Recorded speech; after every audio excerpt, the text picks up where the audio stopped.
5, 4, 3, 2, 1.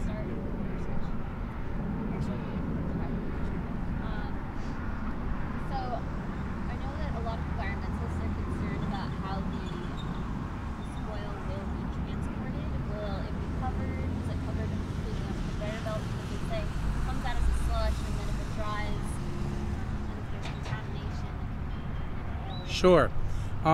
What happens is when the tunnel boring machine, which is 4 stories high, football field long, is digging through the coral stone underneath Watson Island here, makes its way underneath Government Cut, then onto Dodge Island, the spoils will come out on that conveyor belt behind me.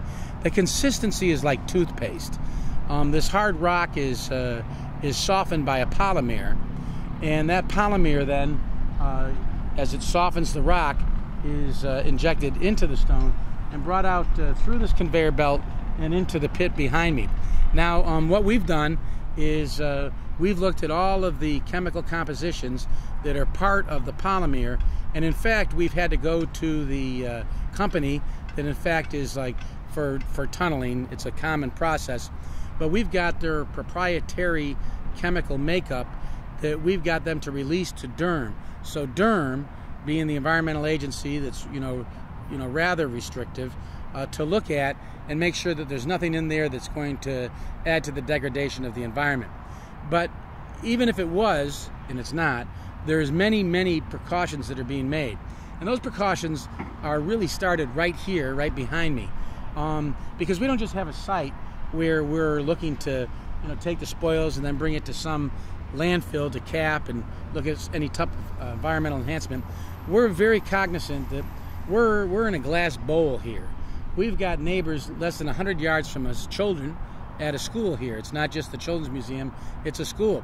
On the other side of MacArthur Causeway, we literally have real live test monkeys. We've got monkeys, tigers, parrots, all sorts of wildlife there, that if we have anything that is in the air or too much noise or any type of problem, we in fact can make those animals go psychotic. And so we monitor all of this. Right now while we're talking, we've got air monitoring taking place, we have noise monitoring taking place, we work closely with all of our stakeholders to make sure that in fact the health is the primary concern. Our number one concern here on the island and on this job is safety and health. And so we really underline that.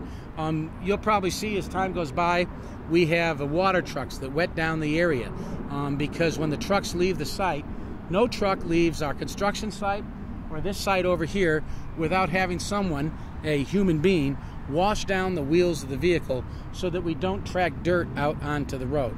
So we really have put together best practices to make sure we minimize the dust that people have I think, basic common sense of asked concerns about. So we've taken those precautionary measures, number one, because we want to, and number two, because it's the right thing to do, and also something that DERM monitors. So I think people are rightly so to be concerned, because they need to ask those questions, and then we need to assure them, both as a company, but also through the environmental agencies, that we're safeguarding their public health.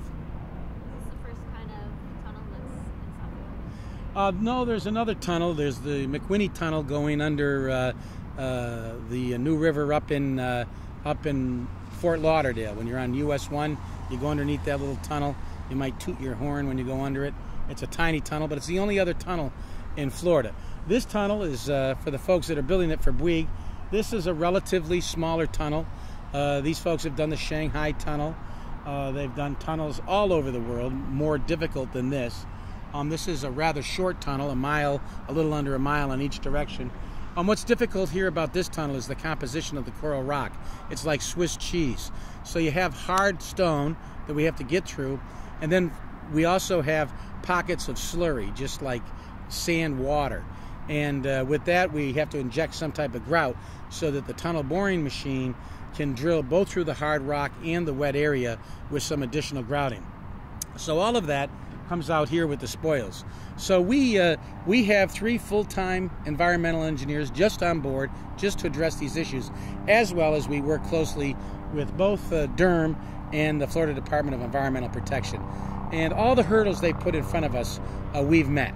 and we'll continue to do it. Like the trucks that go out of here, those trucks that are going out of here are watertight and they're covered. And again, this is basically just spoils that they're taking out of here. But you know what? It's to safeguard the concerns of the community to make sure that, in fact, everything's going to be done the right way.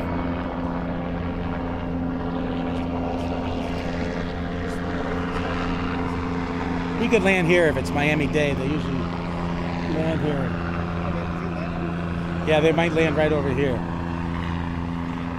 I tell you, you got everything happening here. That's NBC 10, isn't it? What is it? There's no camera on that. No? That's not it.